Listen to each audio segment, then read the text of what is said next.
오늘 우리에게 주신 하나님의 말씀 보도록 하겠습니다. 창세기 23장 1절로 9절 말씀입니다.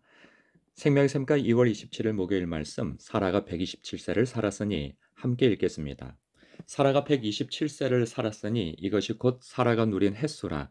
사라가 가나안 땅 헤브론 곧 기럇 아르바에서 죽음에 아브라함이 들어가서 사라를 위하여 슬퍼하며 애통하다가 그 시신 앞에서 일어나 나가서 해쪽 속에게 말하여 이르되 나는 당신들 중에 나그네요 거류하는 자이니 당신들 중에서 내게 매장할 소유지를 주어 내가 나의 죽은 자를 내 앞에서 내어다가 장사하게 하시오. 해쪽 속이 아브라함에게 대답하여 이르되 내 주여 들으소서. 당신은 우리 가운데 있는 하나님이 세우신 지도자이시니 우리 묘실 중에서 좋은 것을 택하여 당신의 죽은 자를 장사하소서. 우리 중에서 자기 묘실에 당신의 죽은 자 장사함을 금할 자가 없으리이다. 아브라함이 일어나 그 땅 주민 해쪽 속을 향하여 몸을 굽히고 그들에게 말하여 이르되 나로 나의 죽은 자를 내 앞에서 내어다가 장사하게 하는 일이 당신들의 뜻일진데 내 말을 듣고 나를 위하여 소할의 아들 에브론에게 구하여 그가 그의 반머리에 있는 그의 막벨라 굴을 내게 주도록 하되 충분한 대가를 받고 그 굴을 내게 주어 당신들 중에서 매장할 소유주가 되게 하기를 원하노라. 아멘. 사라가 이삭을 낳은 후 그때가 90세였죠. 그리고 37년을 더한 삶을 살게 되어집니다. 그리고 만수를 누려 하나님 앞에 가게 되어지는 일이 생겼어요. 그때 아브라함은 자신의 사랑하는 아내 사라를 매장하기 위하여서 매장지를 찾는 과정 속에 자신이 머물러 살고 있는 해쪽 속에게 그 막벨라 굴, 나중에 이제 막벨라 굴이라 이름을 짓죠. 그 굴의 구매를 위한 협상을 하게 되어지는 과정을 우리에게 보여주고 있어요. 그 일부를. 이때 이 눈에 띄는 장면이 있는데 어 아브라함이 해쪽 속에게 그 유력한 사람을 찾아가서 청하지요. "나는 당신들 중에 나그네여 거류하는 자이니 당신들 중에서 내게 매장할 소유지를 주어 내가 나의 죽은 자를 내 앞에서 내어다가 장사하게 해 달라." 이리 청합니다. 그때 해쪽 속이 아브라함에게 보인 그 반응이 참 인상적이에요. 그게 6 절인데요. "내 주여 들으소서. 당신은 우리 가운데 있는 하나님이 세우신 지도자이라." 이리 인정합니다, 아브라함에 대하여서.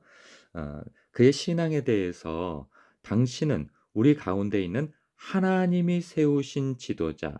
그의 위치가 그 지역에서는 상당한 유지임을 인정합니다.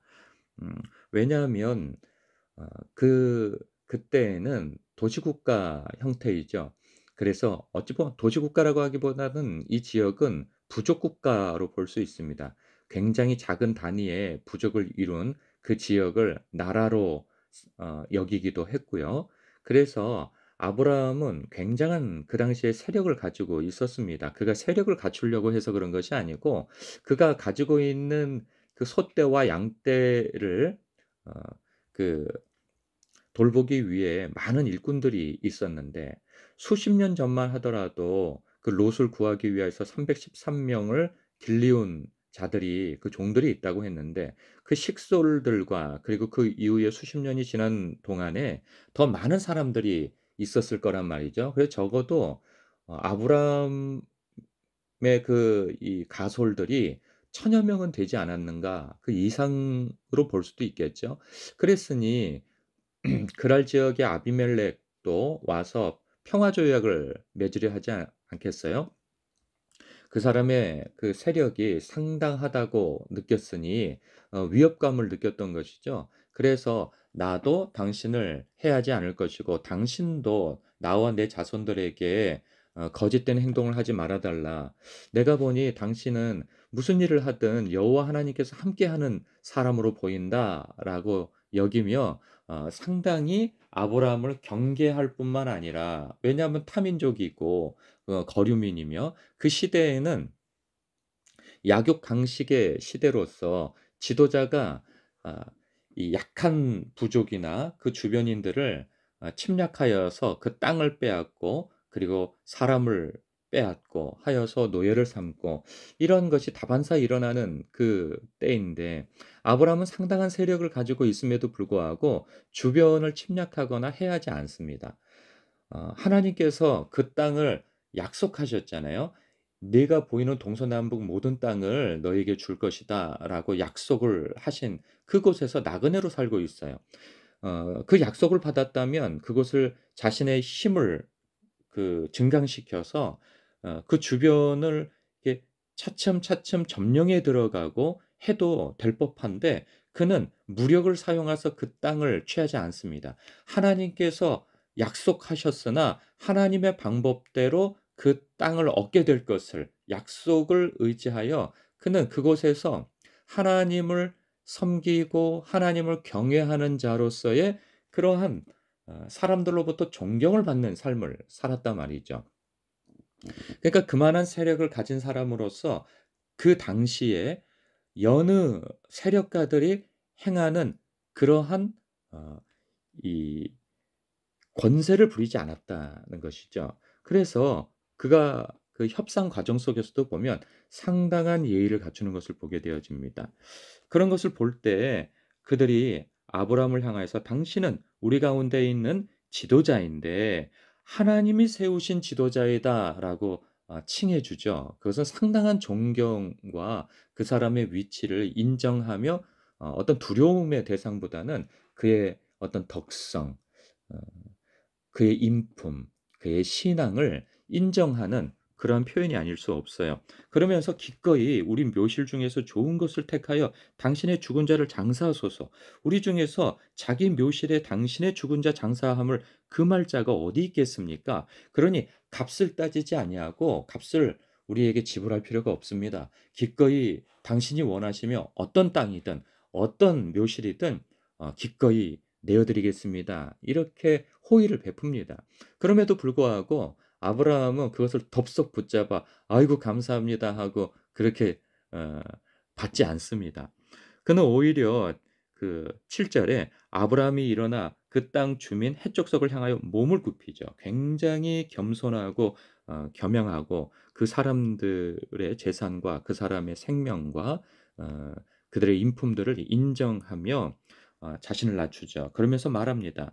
이르되 나로 나의 죽은 자를 내 앞에서 내어다가 장사하게 하는 일이 당신들의 뜻일진데 내 말을 듣고 나를 위하여 소할의 아들 에브론에게 구하여 그러니까 이미 정해 놓은 땅이 있었어요.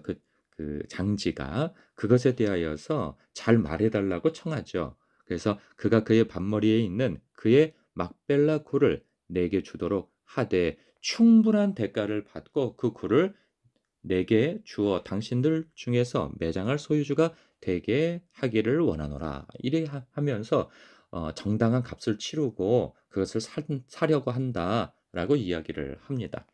저는 이 과정 속에서 신약 성경 중에 예수님께서 이런 말씀을 하신 것이 기억나요. "너희는 세상의 빛이라." 하시면서 이런 말씀을 이어하시죠. "너희들은 너희 착한 행실로 말미암아 하늘에 계신 너희 아버지께 영광을 돌리게 하라." 이리 말씀하시죠. 너희가 머무르는 장소에서 그리고 일터에서 사업처에서 교회에서 이웃들 간의 관계에서 너희들이 그리스도인으로서 빛으로서 내가 세웠으니 이 어둠의 세상 가운데 빛을 비추라는 거예요. 근데 그 빛이 무엇이냐? 착한 행실이라는 거죠. 착한 행실은 여러 가지로 해석할 수가 있습니다. 우리가 소위 말하는 뭐 내어 주고 배려하고 친절하고 사랑하고 또 용서를 구할 줄 알며 용서할 줄 알고 하는 이러한 일들이 되겠죠. 공공 질서를 잘 지키고 이런 일들. 더 나아가서 정직하고 깨끗하고 정의롭고 용기 있는 그러한 삶을 사는 것. 또한 또 더 나아가서 자신이 머물러 있는 그런 일터에서 사업처에서 거래처를 배려하고 또 음 자신의 역할, 주어진 역할을 최선을 다해서 그 일을 성실히 해내는 것. 그러므로 주변 사람들에게 해를 끼치지 않고 그 남은 여력으로 다른 사람의 일도 도움을 줄 수 있는 그러한 실력자가 되어지는 것. 이 모든 것이 세상 사람들이 바라볼 때 그리스도인들에게 갖는 그런 착한 행실이 될 것입니다. 높은 자리에 있음에도 불구하고 낮은 사람에게 섬길 줄 알고 예의를 갖출 줄 아는 그러한 사람이 되는 것, 이러한 인품과 덕성을 갖는 것, 이것이 사람들 사이에서 빛이 나는 모습인 것이죠. 그러나 그럼에도 불구하고 겸손하게 그 영광을 자신에게 돌리지 아니하고 주님께 돌릴 수 있는 겸양적 말투와 태도, 이러한 것들이 '아 예수 믿는 사람은 저런 삶을 사는구나. 저런 말을 하는구나. 저런 태도를 갖고 저런 선택을 하는구나.'라고 비춰지는 것이죠. 그러면서 우리가 그렇게 비춰지는 그 모습은 보이지 않는 하나님의 형상으로서의 삶을 살게 되어지는 것이죠. 그러니까 예수님께서도 이런 삶을 사셨잖아요. 아 여호와 하나님은, 성부 하나님은 사람들의 눈에 보이지 않습니다. 그러나 보이는 하나님의 형상으로 예수님께서 오셨잖아요. 그런 것처럼 우리도 세상에 보내진 바 되어진 것이죠, 예수님으로부터. 그래서 사람들로 하여금 보이지 않는 예수님의 형상으로서 우리가 삶을 살아간다 하는 생각을 가져야 할 것입니다. 그럴 때 우리가 그런 인식과 자기 인식을 갖고 살아갈 때 그런 이 건강한 그리스도인으로서의 정체성을 가지고 살아갈 때 주변 사람들로 하여금 그런 이야기를 들을 수 있는 것이죠.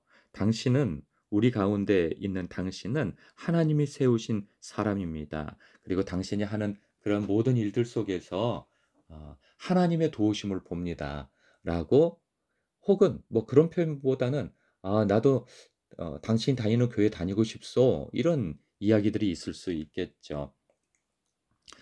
사랑하는 성도 여러분, 오늘도 우리에게 주어진 삶 속에서 어 하나님의 선하시고 기쁘시고 온전하신 뜻을 쫓아 예수님 닮은 삶, 예수님께서 내가 머물러 있는 이곳에서 어 나와 같은 위치에 예수님께서 계신다면, 예수님이라면 이 순간에 어떤 선택을 하시고 어떤 말씀을 하실 것이며, 그리고 어떤 태도와 어떤 생각과 어떤 삶을 살아내실까 생각하며, 예수님이라면 어떻게 하실까 생각하며, 예수님께서 하나님 아버지께 영광을 돌리시며 사셨던 것처럼 우리의 삶도 일상의 삶 속에서 하나님께 영광을 돌릴 만한 그러한 삶의 태도를 가지고 살아가시길 주님의 이름으로 축복합니다. 기도하겠습니다.